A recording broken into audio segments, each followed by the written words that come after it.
Saudações. Daqui a 10 dias você vai exercer o seu poder de tomar uma decisão importante para o futuro do nosso Brasil. E esse vídeo que eu vou gravar bem rápido, talvez, eu quero apresentar as razões pelas quais eu nunca discuti política e porque nunca eu entrei em briga política, né? Eu vou apresentar uns slides aqui, deixa eu até abrir para eu não perder aqui meu raciocínio. E eu vou direto ao ponto. No tecido social, é muito natural a gente perceber que existem pessoas que defendem genuinamente os seus interesses particularistas, com foco nos seus objetivos pessoais. Isso é muito genuíno, isso é muito nobre. E quando eu falo particularista, estou dizendo também particulares do seu grupo, ok? Dos seus colegas de trabalho, da sua classe, né, profissional, etc. Isso é genuíno. Mas também existe, pelo menos no tecido social, as decisões embasadas com foco universalista. E aí você já tem na sua frente dois pontos antagônicos. Porque, em algum momento, se você se concentrar nos interesses particulares, você estará abrindo mão dos interesses universalistas. Então está aí estabelecida a primeira dicotomia desse tecido social. É claro que eu vou apresentar isso de maneira bem simples, tá? Entretanto, a gente sabe que ninguém pode levantar a bandeira dizendo que o outro está errado porque ele defende os seus interesses particulares, e ninguém pode também criticar quem em algum momento defende os seus interesses com foco universalista. Até porque nós, seres humanos, temos uma hibridez moral. A depender do contexto, esse foco pode mudar. E por isso que eu trouxe aqui a palavra foco, para dar um destaque, né? Porque o foco, ao longo da vida, a depender da situação, do contexto, esse foco pode mudar. Outro elemento que também representa uma dicotomia é a relação entre priorizar benefícios versus priorizar princípios. Eu vou começar aqui por essa ideia de priorizar benefícios. Sim, é muito parecido com aquela causa utilitarista, né, do Maquiavel. Faça o que tiver que ser feito, desde que os fins sejam benéficos. Então também não tem nada moralmente errado em você fazer algo necessário para obter benefícios. E agora, se são benefícios para interesse particularista ou universalista, aí é outra coisa. Do outro lado, no outro extremo, você tem o fato, né, a possibilidade de priorizar princípios. Aí já é aquela ética kantiana, da máxima universal, ou então aquela visão das decisões tomadas a partir de valores, né, e sejam eles quais forem. E você percebe que, em alguns momentos da história, você percebeu que pessoas priorizaram benefícios e outras pessoas priorizaram princípios. Isso acontece nas empresas, acontece nas relações humanas, nas relações afetivas, né? O tempo todo a gente percebe essa dicotomia entre algumas pessoas focando em benefícios, numa visão utilitarista, e outras pessoas focando em princípios, numa visão mais kantiana. Detalhe que também essas visões, elas, em algum momento, em algum contexto, elas podem se inverter, a depender da pessoa.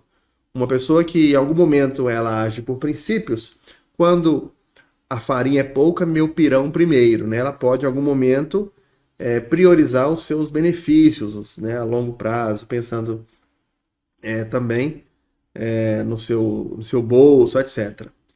E aí, meus caros, a gente, com um pouco de humildade intelectual, a gente percebe que não dá para rotular as pessoas de egoístas, pessoas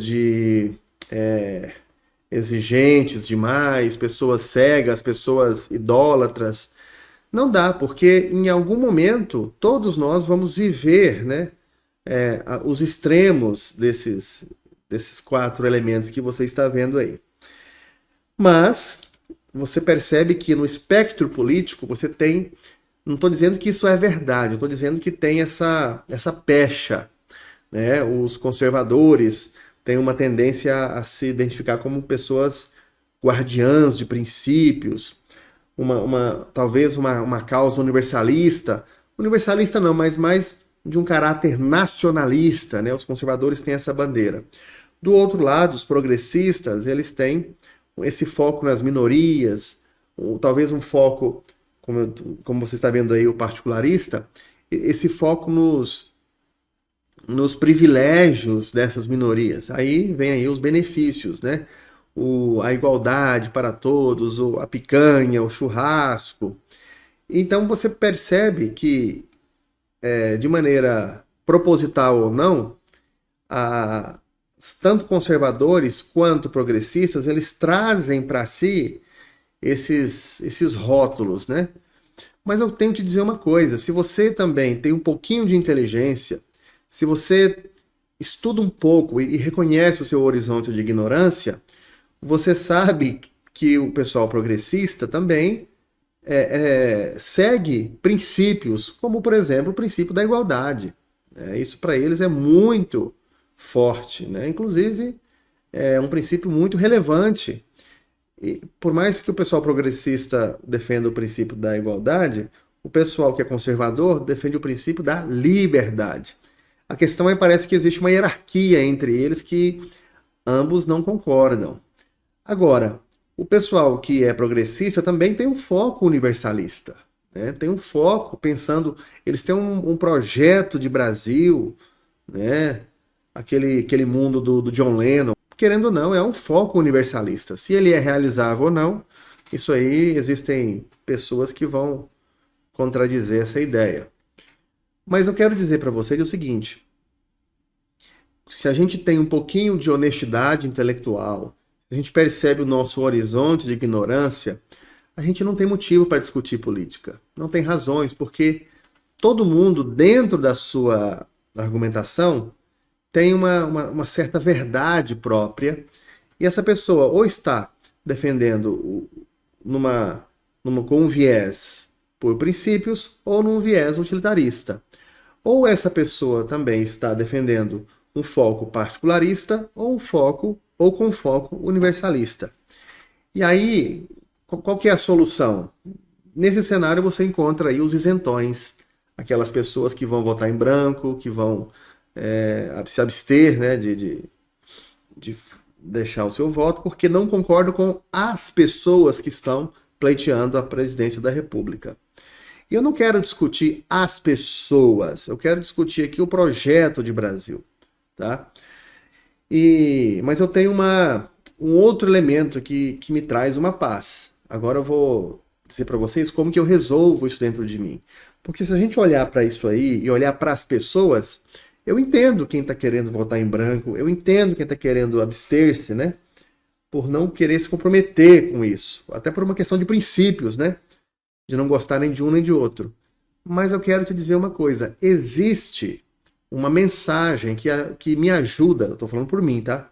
Que me ajuda a clarificar esse cenário, que é a mensagem da cruz. Eu sou cristão e eu fico lembrando daquelas passagens, né, de Cristo e as pessoas questionando e criticando, e Cristo sempre com aquelas parábolas, com aquelas sacadas que estão presentes no Evangelho. Uma coisa que a gente percebe nessa mensagem da cruz é o seguinte: entre princípios e benefícios, o Cristo ele dá a seguinte mensagem: princípios, princípio da verdade, princípio da liberdade, princípio da obediência.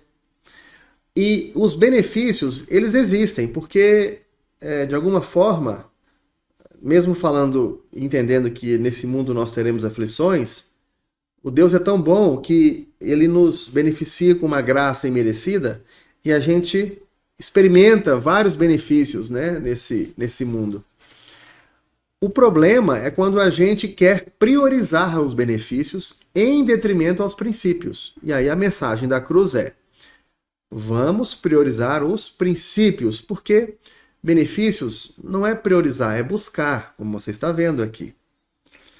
Douglas, mas e a questão das minorias, e a questão dos elementos relacionados aos direitos das minorias? Olha, Cristo, ele sempre respeitou as minorias. Eu gosto muito daquela resposta que o Caio Fábio deu para o Danilo Gentili, quando ele falou, quando ele foi perguntado o que Cristo falaria para um homossexual. Olha, hoje, né? Aí o Caio Fábio falou assim: não, Cristo faria a mesma coisa que ele sempre fez. Nada. Ele não foi, não criticou, ele amou a todos. E a mensagem da cruz, em relação às minorias, em relação às pessoas que se sentem ali recriminadas, é uma mensagem que está contida nessas 4 palavrinhas que eu trago aqui para vocês. A mensagem da cruz fala que as minorias devem ser amadas, mas antes de ser amadas, elas precisam ser respeitadas. Mas não conseguem ser respeitadas se elas não forem toleradas. Mas elas não conseguem nem ser toleradas se elas não forem reconhecidas, se não for dado a elas o direito de existirem. Então a gente tem no tecido social pessoas que nem reconhecem o direito das minorias existirem. Isso é o extremo da imbecilidade. E o desafio nosso como cristãos é amar, né, a todos, independente se é a maioria, se é a minoria. Mas a gente fica discutindo aí, eu sou professor, eu atuo no desenvolvimento de pessoas, eu estabeleço com os meus alunos assim um degrau, né? Primeiro, reconheça o direito do outro existir, tolere essa pessoa como segunda opção, né, como próximo degrau. Depois que você tolerar, você vai o quê? Respeitar essa pessoa. Tente respeitar essa pessoa e, uma vez respeitando, tente amar essa pessoa. Não tem como você amar quem você não respeita, não tem como respeitar quem você não tolera, não tem como tolerar quem você não reconhece o direito de existir. Pessoal, a mensagem é simples, né? É isso que eu acredito. Eu não sou de partidos políticos, porque o meu partido é o Brasil. Espero que você reflita um pouco sobre o seu voto, consulte fontes primárias, né, para tomar as suas decisões. Tem muitos videozinhos montados aí para fazer a sua cabeça. Assista os debates antigos, consulte os seus candidatos, ou o seu candidato, né? Hoje em dia é só Lula e Bolsonaro. Consulte o seu candidato, ele por ele mesmo, e consulte o Lula e o Bolsonaro, ele por ele mesmo. E assim eu espero que Deus ilumine, na pessoa do nosso Senhor Jesus Cristo, e ilumine a sua decisão. Muito obrigado, que Deus nos abençoe. Tchau, tchau.